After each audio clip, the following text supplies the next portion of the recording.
નાગરિકો 31 મે 2026 સુધી આપેલી પોર્ટલ પર જઈ સરળતાથી સ્વગણતરી કરી શકશે। વસ્તી ગણતરી 2027 ભારત સરકાર દ્વારા હાથ ધરાતી રાષ્ટ્ર નિર્માણની અત્યંત મહત્વપૂર્ણ પ્રક્રિયા છે। ગુજરાત રાજ્યમાં જનગણના 2027 અંતર્ગત સ્વગણતરી સેલ્ફ ઇન્યુમરેશન પ્રક્રિયાની શરૂઆત થઈ ગઈ છે। આ પ્રક્રિયામાં સ્વગણતરી કરવી હવે સહેલી છે। સમગ્ર રાજ્યમાં આગામી 31 મે દરમિયાન નાગરિકો ઓનલાઈન પોર્ટલ પર પોતાની જાતે સ્વગણતરી કરી શકે છે।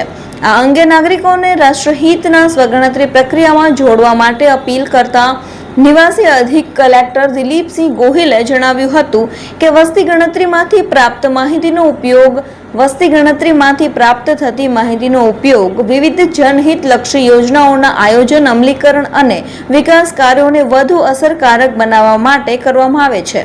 હું નાગરિકોને અપીલ કરું છું કે આપ આપેલા પોર્ટલ પર જઈ સરળતાથી સ્વગણતરી કરી શકશો।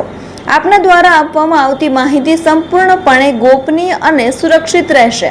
રાષ્ટ્રહિતમાં સૌ સ્વગણતરીમાં જોડાય અને પોતાનું યોગદાન આપે।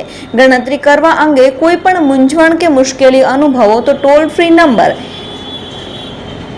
1855 પર ફોન કરી મદદ મેળવી શકાશે। સ્વગણતરી પૂર્ણ થયા બાદ આપને એક યુનિક SEID પ્રાપ્ત થશે। ત્યારબાદ ગણતરીદાર આપના ઘરે મુલાકાતે આવે ત્યારે માત્ર SEID દર્શાવી સમગ્ર પ્રક્રિયા ઝડપી પૂર્ણ કરી શકાશે। અમરેલી જિલ્લાના પ્રિય નાગરિક મિત્રો, જનગણના 2027 દેશના ભાવિ વિકાસ અને આયોજન માટે ભારત સરકાર દ્વારા હાથ ધરાતી સૌથી મહત્વપૂર્ણ રાષ્ટ્રીય પ્રક્રિયાઓમાંની એક છે।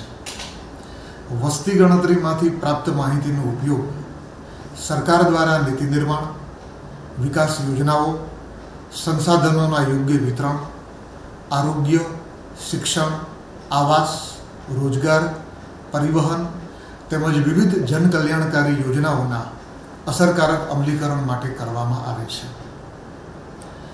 સાચા જનગણનાના આંકડા વિકાસનો લાભ યોગ્ય લોકો અને વિસ્તારો સુધી પહોંચે